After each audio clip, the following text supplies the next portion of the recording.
SwayamPrabha. Digital India. Educated India.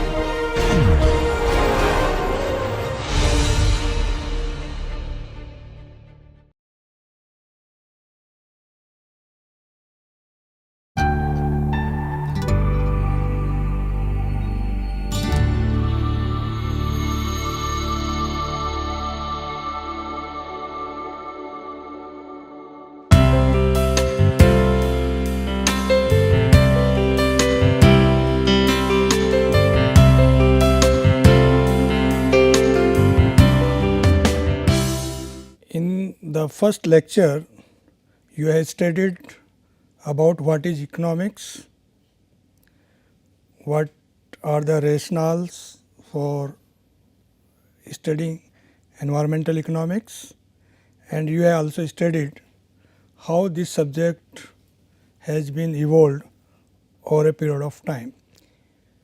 Now, you will study about the basic concepts and tools from microeconomics and also from welfare economics used in environmental economics. So, let you know these concepts, because very frequently in the coming discussions you will be knowing all these concepts. So, we will frequently use all these concepts in the coming discussions. So, therefore, it is better to understand these concepts in the very beginning. And here, before we discuss these concepts, let you also know the relation between environmental economics and economics, and how the concepts of economics are applied in environmental economics.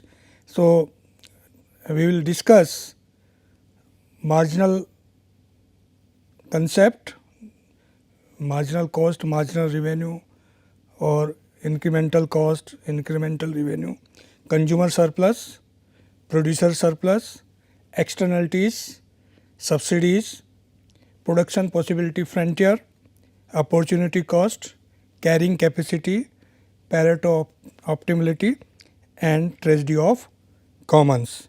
So, environmental economics, as in the first lecture I discussed, is subdiscipline of economics, and therefore, to understand environmental economics we should also know what is economics, and therefore, in the previous lecture you have studied the environmental economics and how the economics is related to environmental economics. So, briefly we also discuss here also. The present scenario forces to acknowledge that environmental goods and services are scarce and exhaustible.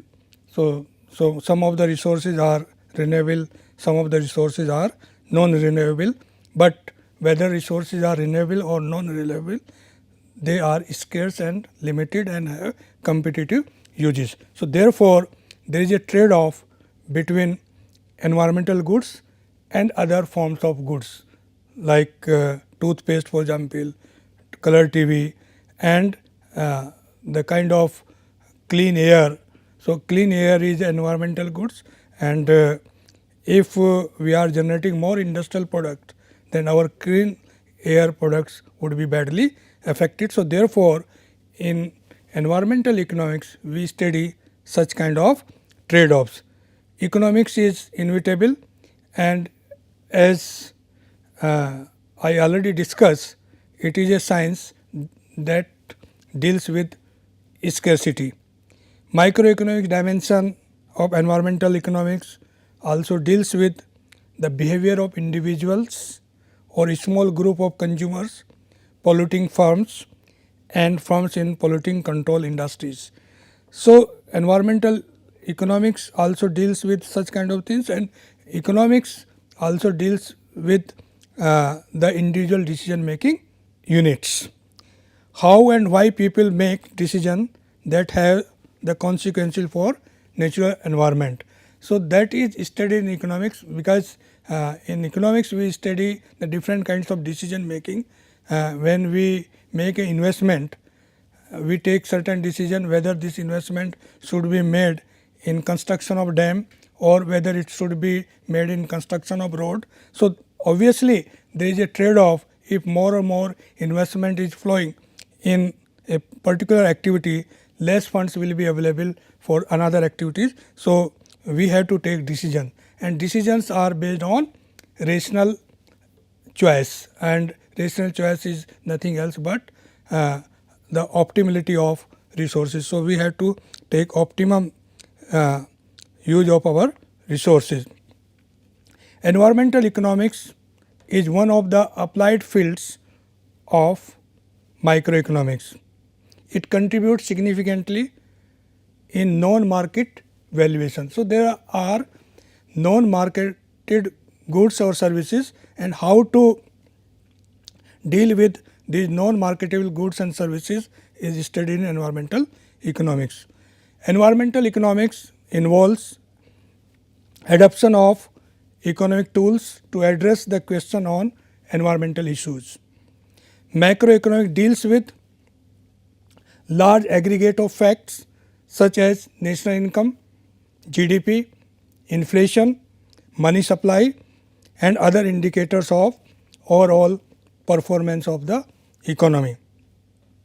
Macro dimensions of environmental economics deals various questions.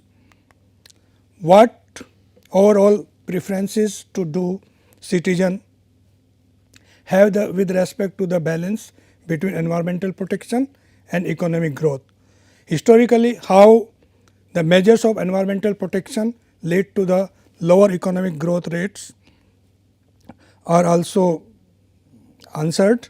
How to design environmental regulations to minimize their impact on economic growth, they are also studied in macroeconomics. When the perspective is broadened from the growth to human welfare, how do environmental protection measures stack up are also studied. Do the higher rates of growth, that is increase in our traditional measures such as GDP, imply greater environmental degradation, or might be opposite true. So, let me now explain the concept of marginalism. Marginal principle is used to optimize the level of production as well as consumption, and it is a very useful concept. In order to optimize the level of consumption, we equate the marginal cost to marginal utility to market price of the product. Similarly, if we want to optimize the production, then we have to equate marginal cost with marginal revenue. Marginal cost is a net addition in total cost due to one unit change, or it is simply an incremental cost. Similarly, marginal revenue is incremental revenue. If we want to sell one additional unit in the market, how much will be the net increase in revenue is known as marginal revenue. So, these concepts are very useful for optimization of pollution also. For example, if we take the two firms producing a particular product, so how much the is the marginal increase in pollution if one additional unit of production is done. So, and if you want to abate that pollution, how much is the marginal cost. So, marginal abatement and marginal benefit, these two concepts can be used in order to optimize the pollution. And taking two firms, one firm may produce the same output with lesser generation of pollution, others may produce the same level of output by generating more pollution, and therefore, we can also use the eco-marginal principle in order to optimize the pollution generated by the two firms producing the similar kind of product. So, marginal principle is used frequently in dealing with the various kinds of environmental issues. We can see marginal cost and marginal benefit in this diagram, and in this diagram the price of the product is determined at the point where marginal cost is intersecting the marginal revenue. On the horizontal axis we are taking quantity, and on the vertical axis we are taking prices, and at the point where these two curves intersect each other, market price is determined.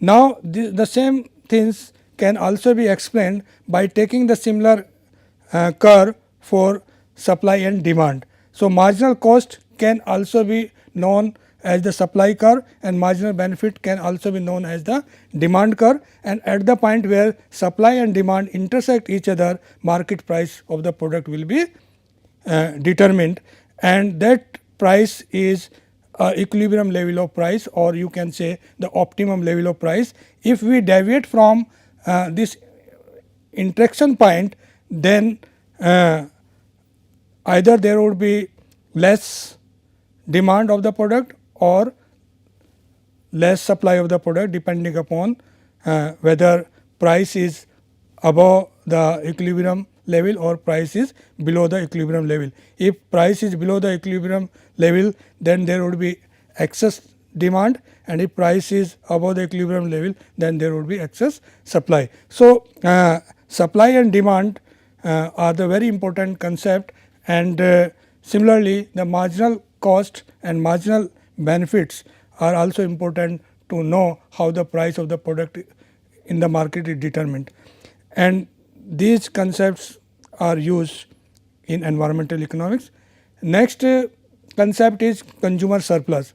In fact, this consumer surplus can also be explained by the same graph which I have shown you previously, that at the point where supply and demand curve intersect each other, the equilibrium price of the product is determined, and the portion above the equilibrium level of point in the triangle is generally known as consumer surplus.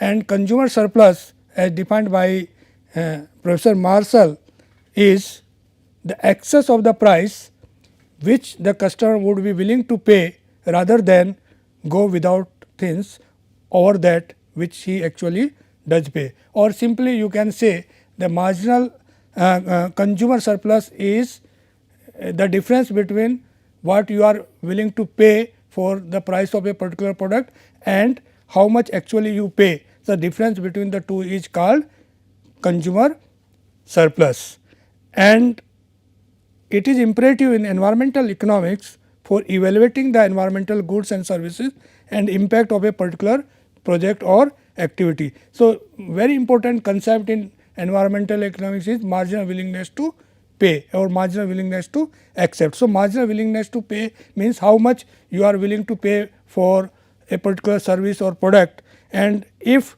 you get that particular service or product at a lesser price, then you will realize consumer surplus. For non-marketed goods, the willingness to pay is considered also as price of the product. So, marginal willingness to pay is preferred to the amount that a consumer would pay for a hypothetical goods, services or change in the state of environment. So, this consumer surplus is used in environmental economics, and we discuss how much we are willing to pay for a particular product and how much is actually paid. The difference between the two is consumer surplus. Then consumer surplus is imperative in environmental economics. For evaluating the environmental goods and services and impact of a particular project or activity, we can also know or we can use the concept of consumer surplus. For studying the effects of deviation from optimum level of production and consumption, we can also use the concept of consumer surplus. Similarly, we also have the producer surplus, and producer surplus means how much the producer is willing to accept the price of the product and how much actually he received. The difference between the two is called producer surplus, and these two can be explained by the graph. In this graph, the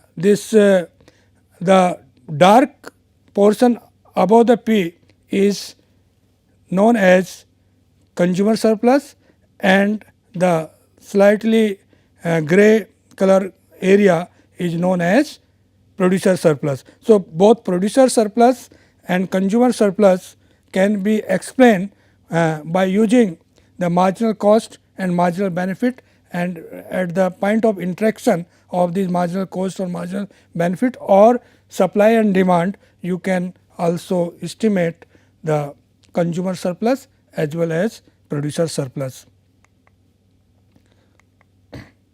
Then another important concept is externalities. This is a very useful concept in environmental economics. Unintentional harm or benefit received by a person not directly involved in the activity is called externality, and externality may be positive externality and externality may be negative externalities. I can give one example like beekeeping and apple orchard. This is the best example of positive externalities.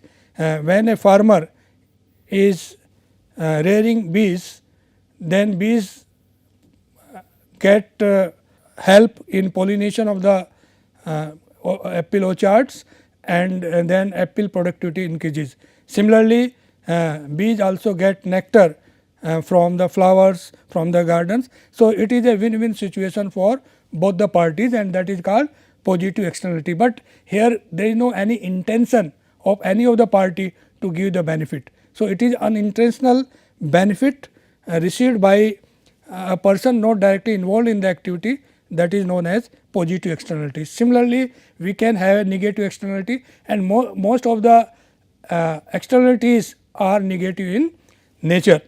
For example, if you are using your own car, so you are enjoying your car, but a person walking on the road is inhaling the smoke, and his health may be badly affected, he may go to the doctor, he may spend more money on health. So, that is a kind of external cost imposed on the people or a person walking on the road inhaling the bad air, smoke generated by a person driving a car.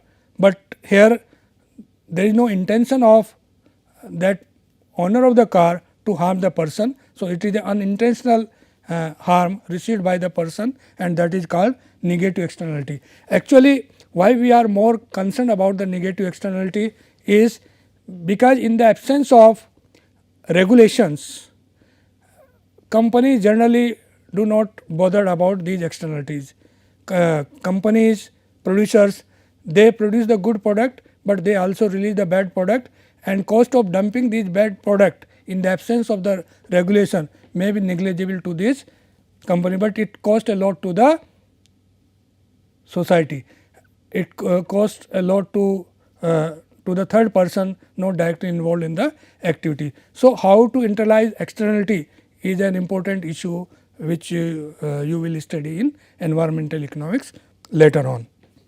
Externality also lead to market failures. So, why do market fails in case of various goods and services, and mostly in environmental goods, but market may also fail in case of conventional goods. So, one of the major reason is externalities. So, when there is no regulation, then these external costs are imposed on the society and they are not internalized, and due to externalities the price of the product will be lower and companies are encouraged to produce more output than the optimum level of output, and that generate negative externality in the economy. So, regulations are used to internalize the externalities. Moreover, property rights is also the important things that can be done to internalize the externality. So, how to create market and how to remove market failure, in that sense we can have property rights and also the regulations, which will be discussed later on. Then next concept is subsidies. Subsidies, it is a direct or indirect payment given by the government to any agent of the economy, may be household, firm, in the form of grants or aids. Government intervention through taxation, subsidy, private incentives and others lead to policy failure. Here subsidy is given with a purpose. For example, if government of a country want to promote clean source of energy, then the subsidy may be given on the alternative sources of energy like solar energy, and when subsidy is given, then producers cost of producing this clean source of energy will come down and it will be an incentive to produce more clean source of energy, and then consumer will be benefited by this and overall environmental objectives can also be achieved. So, sometimes subsidies are targeted to achieve the intended goal, sometimes subsidies are given to the poor people to improve their welfare. But one important aspect regarding the subsidy is that subsidies create market failures, create the market distortions. So, sometimes subsidies distorted the market, and that is why many economists are critical about providing subsidies to different agents of the economy, different sections of the society, because sometimes subsidies may also crowd out the real investment in the economies. When more subsidies are given to the people, to the consumer, to the producers, then less money will be available with the government to make real investment in infrastructure, etc. So, sometimes subsidy may crowd out the real investment, but sometimes subsidy also crowd in the real investment. For instance, if subsidy is given on such kind of inputs which encourage the private players to make more investment. So, sometimes subsidy given to a particular sectors of the economy or particular industry may also encourage the private players to invest more. So, that may be a kind of encouragement to the private players to make investment, but subsidy may also crowd out the real, especially the public investment. Then production possibility frontier. Production possibility frontier will be used in many topics which will be discussed later on. What exactly the production possibility frontier?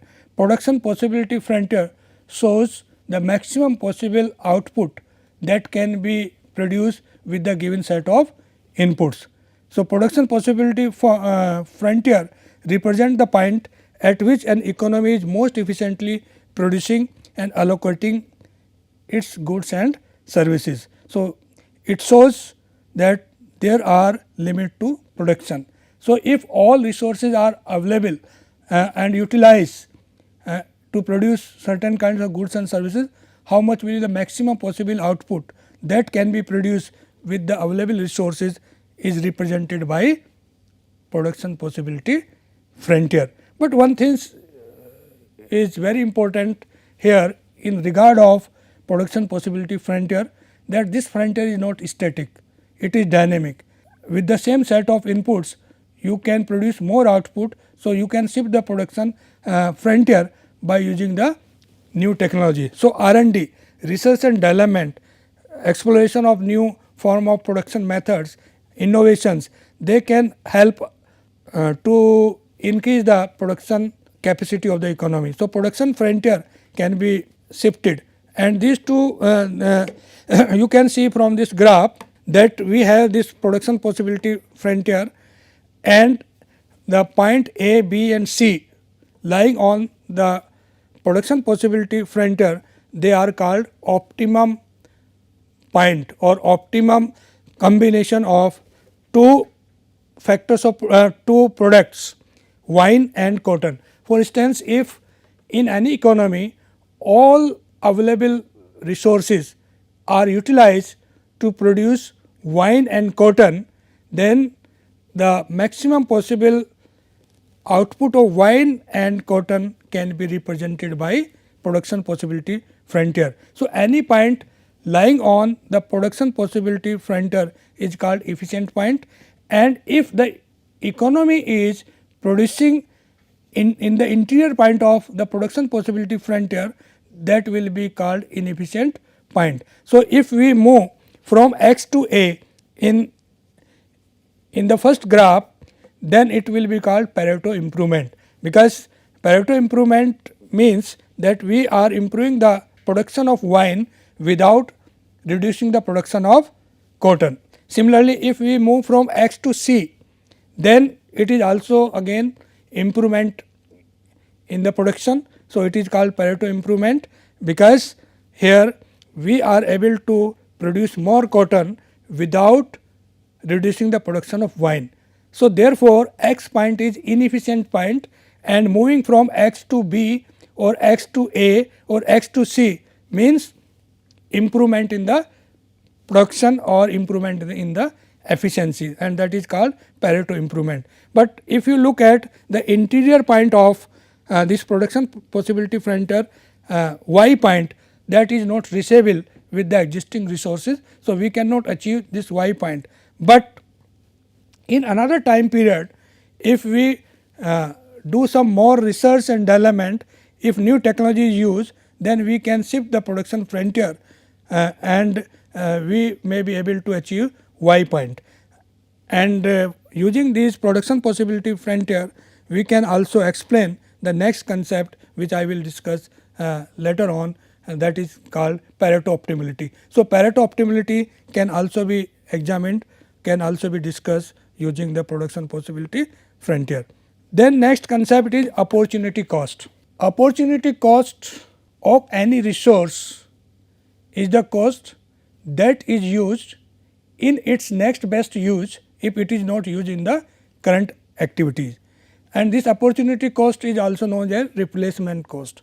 It is also known as replacement cost, and it has significance in economic analysis. Why opportunity cost is so significant?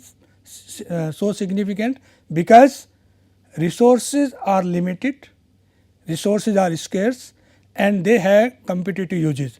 So, if we are using our resources to produce a particular product, then same resources cannot be used in other production. So, therefore, we have to use our resources in best possible manner. So, if a particular resource is used in this activity, then the same resource cannot be used for another activities. So, how much is the output of that resource produced in the another activities if it is not used in the current activity, that is actually known as opportunity cost. Let me take an example. If a piece of land is used to produce say wheat, same piece of land at the same time cannot be used to produce gram. So, if a farmer is using that piece of land for growing wheat, it means that the farmer is thinking that this is the best option available, but what was the next best option sacrificed by the farmer to grow wheat is the production of gram. So, if 10 quintals of wheat is produced, if the piece of the land is used to produce wheat, but if the land is used to produce gram and 5 quintals of gram might be produced, then opportunity cost of production of 10 quintals of wheat is 5 quintals of gram. So, in that sense, when you apply this opportunity cost in environmental resources, it becomes a very useful concept. Take an example. If a tree is cut from the forest and it is sold as timber in the market, how much the owner of the tree is receiving as a revenue, but if that tree is not cut and that tree is also providing certain other services, how much is the economic value of that these services.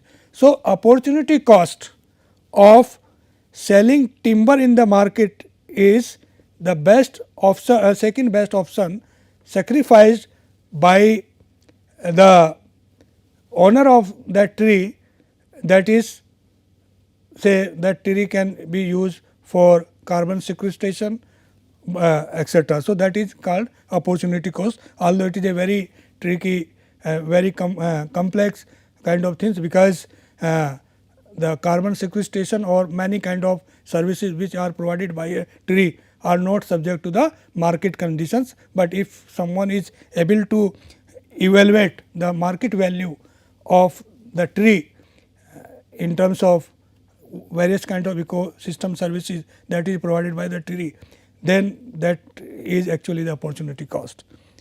Then carrying capacity, the number of individuals an ecosystem can support without having any negative impact is known as carrying capacity. It can be affected by size of the human population, consumption of resources and level of pollution and environmental degradation. But one thing regarding the carrying capacity is that it is not fixed. Carrying capacity of environment can be augmented, carrying capacity can be increased, and again you have to use technology. Technology and research and development can help to augment the carrying capacity. Next concept is Pareto optimality. Pareto optimality is a condition under which no one can be made better off without adversely making the welfare of at least one person. It refers to the best that could be achieved without disadvantaging at least one group or one person. Pareto improvement states that it is possible to move from one state to second state without disturbing the well-being of the others. So, Pareto optimality concept can be explained by the same graph which we have used to explain the production possibility frontier. So, let us take the first graph, and any point on the production possibility frontier is known as Pareto optimal. For instance, in this figure, if you move from A to B, it means that the production of wine is reduced to increase the production of cotton. So, production of cotton can only be increased on the production possibility frontier if some quantity of wine is reduced. So, this is a kind of situation which is known as Pareto optimality. And if you take the same graph in terms of welfare, and if you take the two person, one person is taken on y axis and other person is taken x axis, and if you take certain kind of policies, and if a production possibility curve is used as a Pareto frontier, and on the Pareto frontier if we move from A point to B point, then welfare of X person can only be increased if welfare of Y person is reduced. So, production possibility frontier can be used as a Pareto optimality frontier to explain the Pareto improvement as well as Pareto optimality. So, any point on production possibility frontier is called Pareto optimality, and point below the frontier is called inefficient combination of two products, and they are called the point is called inefficient combinations, and that is not called Pareto optimal. So, solution is below optimal, and when we move from interior point towards any point on the frontier, that is called Pareto improvement. So, Pareto improvement means in this graph moving from X point to B, it is Pareto improvement, because in that case production of wine is increased without reducing the production of cotton. So, production of cotton is remains same, but production of wine is increased. So, that is called Pareto improvement. Similarly, when we move from X to C, then in that case production of cotton is increased without reducing the production of wine. So, again it is called Pareto improvement. So, Pareto improvement is a situation where we can make at least one person better off without adversely making the welfare of other persons. So, but at the optimal point of the frontier, no one can be made better off without making at least one person worse off. So, that is called Pareto optimality. Next concept is tragedy of commons. This is also a very famous concept. Hardin wrote this thesis, tragedy of commons, and that thesis is used to explain why common property resources are overexploited, degraded and depleted. And here this is fundamental to environmental economics, because in case of such kind of products which are having access to all, they can be over exploited due to the fact that these resources have common access. Tragedy arises from the non-cooperation among the co-users of a commons. The problem explained through present dilemma also, which will be discussed later on. Here tragedy is the unregulated access to common property resources, and incremental private benefit may exceed the incremental private cost. So, what happens in case of tragedy of commons, like grassland, common grassland, where every farmers have access to their cattle grazing.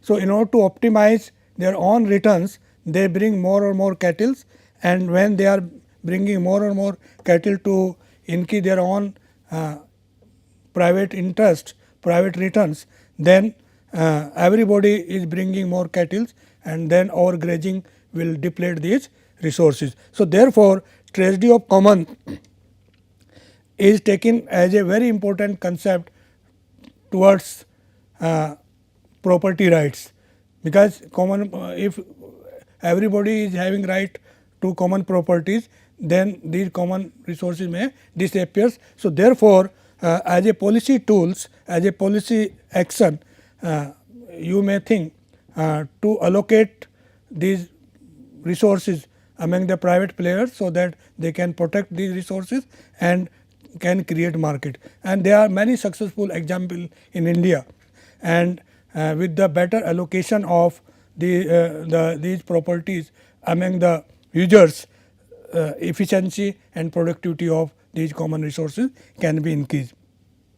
So, therefore, this is a kind of initiatives taken by many economists that these common property resources should be given rights, individual rights, so that they can be protected and market can be created for even common property, but it is a debatable issue whether community own these resources or whether they should be privatized. This is a debatable issue, and sometimes we will make discussion on such kind of issues during the course of this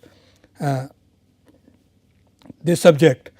But as far as common property resources are concerned, one point I would like to mention here is that they are not exactly the open access resources. These resources have been controlled by the communities, and outside the communities these resources cannot be utilized. So, whether it is a panchayat land or grassland, all these common property resources are not open access resources. They are managed, controlled by the communities, and communities have only access to use these resources, not the people outside the communities. This irrational consumption of common property resources may lead to environmental degradation. The problem is aggregated by absence of defined property rights or community based or central management system. So, therefore, many argue that these resources can be protected, can be managed efficiently if proper property rights are given to the users. So, thank you very much. In this unit or in this lecture, I explained some of the key concepts of economics, which will be very frequently used by us in the coming discussion. Thank you.